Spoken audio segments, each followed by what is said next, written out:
Hi everyone, and welcome back to my YouTube channel. I hope you enjoyed this video. This video is based on one question. This question is in reference to the deadly ambush of Bonnie and Clyde. The question is, did the ambush posse have a predetermined deadly vendetta against Bonnie Parker? Other follow-up questions could be asked, such as, was Bonnie and Clyde ever given the chance to surrender or make a deal with the government for mercy? According to legend, Clyde was killed with the very first shot. Why wasn't Bonnie allowed to surrender or at least be captured? And why was Bonnie's trigger hand, her right hand, completely blown off by the posse's bullets? Of course, none of us was there to witness the aftermath of the ambush, and there was no professional investigation into the ambush at the time. So, to be honest, my answers to these questions are completely a guess on my part. However, during the past few decades, I have focused my research entirely on the ambush of Bonnie and Clyde. These questions and more have haunted me for years. Of course, I can only speculate, but I do believe that these questions are valued. Perhaps I can convince you too. First, let's review some key events that helped convince me of this deadly vendetta against Bonnie. Bonnie started riding with Clyde soon after his parole from Eastham Prison in February 1932. In August 1932, an incident happened that gave us the first indication of Bonnie and Clyde's survival mentality. After kidnapping a deputy in New Mexico, they drove him into Texas. Later, he would tell news reporters that Bonnie told him that they had to keep running or face the electric chair. This was very early in their criminal career, and already they had this live or die attitude. Of course, the news reporters printed every word that Bonnie told the deputy. Clyde had reportedly been linked to murders in Hillsboro, Texas, and Atoka, Oklahoma, just prior to the kidnapping of the New Mexico deputy. Even though Bonnie was not directly involved in either murder, she had the mindset shared by Clyde to live or die. Numerous newspapers across the Southwest printed her words, giving police officers the first glimpse into Bonnie's criminal outlook. By April 1933, Clyde had reportedly been involved in another 3 murders. At least one of the 3, Bonnie was mentioned as being an accomplice in firing a weapon. In addition to that, the next crucial development into the vendetta against Bonnie happened in Joplin, Missouri. While staying at a rented apartment, Bonnie, Clyde, W.D. Jones, Clyde's brother Buck, and Buck's wife, Blanche, came under suspicion by Joplin police. After a shootout which resulted in the deaths of 2 lawmen, the group escaped but left behind in the apartment valuable clues that would change the public and police officers' opinions of Bonnie and Clyde. Numerous rolls of undeveloped film were found inside of the apartment. Newspapers across the country and beyond wasted no time in publishing the photographs, mostly for front-page stories. On the one hand, these photographs increased the public's fanfare for the criminal duo.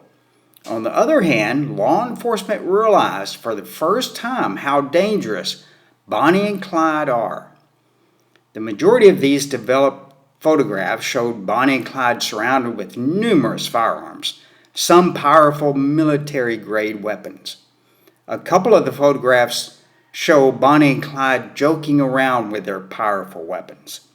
Law enforcement realized that Bonnie and Clyde were not your average bandit, and yet the public could not get enough of their love story. One key item, however, law enforcement began to focus their attention on this dangerous female that smokes cigars, handles military-grade firearms, and has been involved in the murder of several lawmen. Thanks to newspaper articles glorifying Bonnie's role in any or all of the murders, law enforcement developed literally a sense of fear of this young woman. In addition, many of their kidnapped victims reported that while riding in their car, Bonnie would surround herself with firearms and machine guns. After the incident at Joplin in June 1933, a town marshal was murdered, and again Clyde was accused, and of course Bonnie was his companion, as the newspapers reported. Then the next incident that gave Bonnie and Clyde headlines occurred in January 1934, when Clyde made good on his promise to take revenge on East End Prison, where he was once confined. During this incident, a prison guard was killed during the planned escape of prisoners, orchestrated by Clyde. And again, Bonnie was named as being by his side. The next incident turned even the public against Bonnie and Clyde. This incident was the 1934 Easter morning murder of two Texas highway patrolmen near Grapevine, Texas. This cold-blooded murder of two lawmen set the stage for the eradication of Bonnie and Clyde that resulted in the ambush in Louisiana. Not only did this double murder turn the public's support against Bonnie and Clyde, but it would convince law enforcement that not only Clyde had to be stopped, but Bonnie as well. Legend has it, on that Easter morning, Bonnie not only participated in the murders, but at close range used a shotgun to blow the head off of one of the troopers.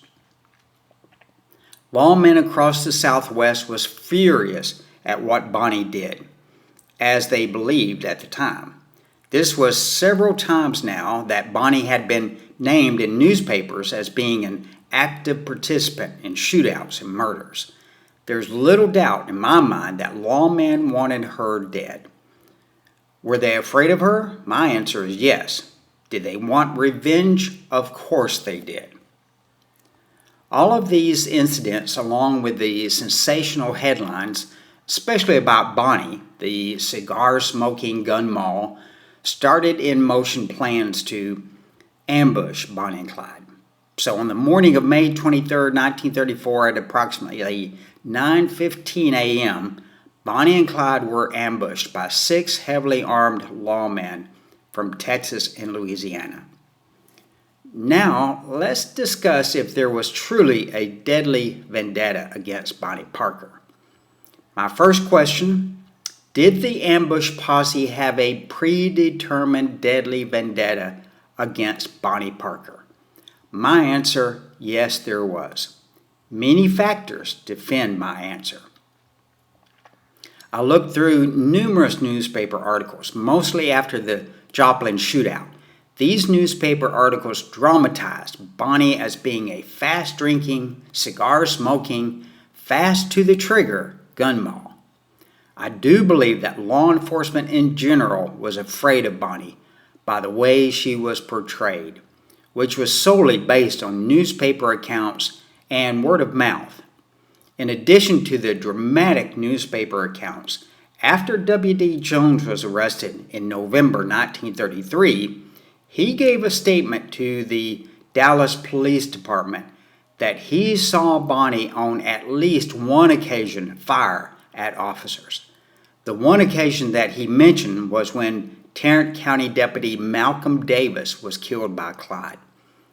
During the Joplin shootout, Jones mentioned that he observed Bonnie with several guns just before he was shot and rendered unconscious. Then to top it off, there were photographs of Bonnie holding different powerful weapons. Actually, law enforcement had every reason to be cautious and concerned about encountering Bonnie Parker, of course, as well as Clyde. However, many times Bonnie was focused on more than just Clyde. Now let's focus on what happened before, during, and after the deadly ambush. My question, was Bonnie and Clyde ever given a true opportunity to surrender or make a deal with the government for mercy? Clyde was raped at least once while in East End prison. Clyde swore never to be returned to any jail or prison. It was common knowledge that Clyde would never be taken alive, especially after so many murders attributed to him. But what about Bonnie? If offered a deal, would she have taken it?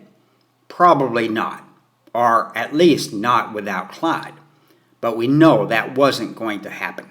However, we do know that Deputy Ted Hinton did visit with the Parker and Barrow families and tried to convince them to talk to Bonnie and Clyde about making a deal with the government. Both families tried their best to convince them to surrender. As we very well know, the replies from Bonnie and Clyde was a definite no. One other piece of information that I am sure of: an official deal for Bonnie and Clyde was never talked about by local or federal police. They didn't even try to work a deal out. In my opinion, it would have been worth at least a try, or was the deadly vendetta too strong for lawmen to ignore? Next question. According to legend, Clyde was killed with the very first shot. Why wasn't Bonnie allowed to surrender or at least be captured? Legend has it that as Bonnie and Clyde drove up to talk with Melvin at his truck, Prentice Oakley fired the first 2 shots, both hitting Clyde in the head, most likely killing him instantly. Bonnie knew exactly what had happened. She screamed at the sight of Clyde's blood all over the car.